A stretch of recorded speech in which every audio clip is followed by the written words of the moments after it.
My fiance just humiliated me in front of all our friends and family when it was supposed to be our special day. Now I'm supposed to pick up the pieces after he shattered my heart.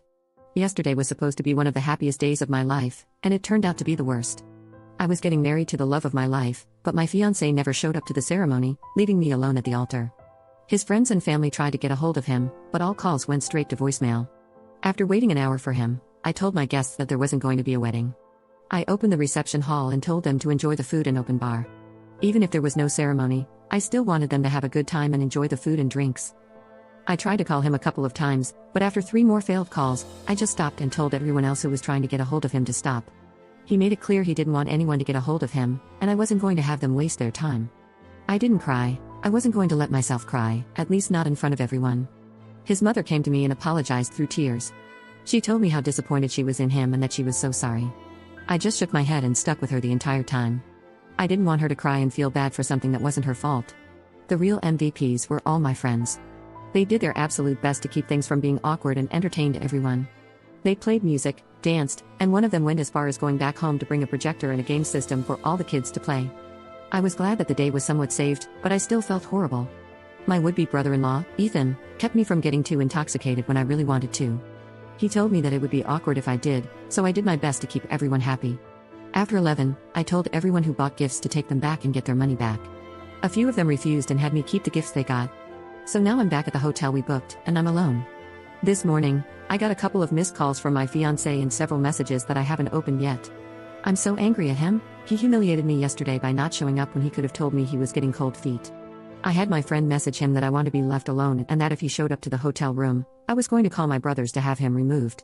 So far, he hasn't shown up, but I am getting phone calls from his friends, probably all wanting me to speak to him. I don't know if it's me being shallow or not, but now I'm rethinking our entire relationship and whether or not I see a future with him. So, another issue is that I have an extra plane ticket. It was supposed to be for our honeymoon, but since the fiancé isn't here, I decided to enjoy my little getaway vacation for myself. A couple of friends are coming with me, but not for another week since they need to arrange childcare and take vacation time, so they can't come at the last second. To be honest, I want to invite Ethan because I've never traveled anywhere in my life. I know he's been to where I'm going, and I want him to come so he can show us the best places to visit. Ethan told me he'd go for me, but should I invite him? I asked Ethan's mom, and she was all for it, but I still don't know if it'll cause drama. Update 1. Okay, so I feel like I should explain more about Ethan. First, I'm not going to take him. Second, I've known Ethan a little longer than my ex-fiancé. Please believe me when I say he's a close friend of mine. Both of us bonded by teasing his brother, and with that, we just kind of clicked and became fast friends. I wanted to take him because I didn't know how to use my ticket at the airport. I've never traveled, and I didn't want to look dumb by trying to figure it out. Thankfully, someone explained what to do, and I'm forever grateful. I know it sounded iffy trying to take Ethan, but honestly, it was for something innocent. I see him more as a brother than anything. And finally, I read my ex-fiancé's messages. Yes, he's alive. He wasn't in any terrible accident, and the reason he never showed up was because he found out he has a kid. His childhood sweetheart came by with a kid maybe a couple of weeks ago. His best man knew and never told me because my ex didn't want him to tell me until he was 100% sure, and I guess he found out today. He apologized so many times for not showing up, but he couldn't because he felt so guilty of what? I don't know. He said a large part of him wants to make things right and take care of his son because he's always wanted a family. So screw the last 3 years, right? I don't know if that means he's going to go back to his ex because he wants to talk over the phone, but honestly, I'm done. I think it's an excuse to get back with his ex. I don't believe he's ever gotten over her, and she over him, which is why she chose now to show herself.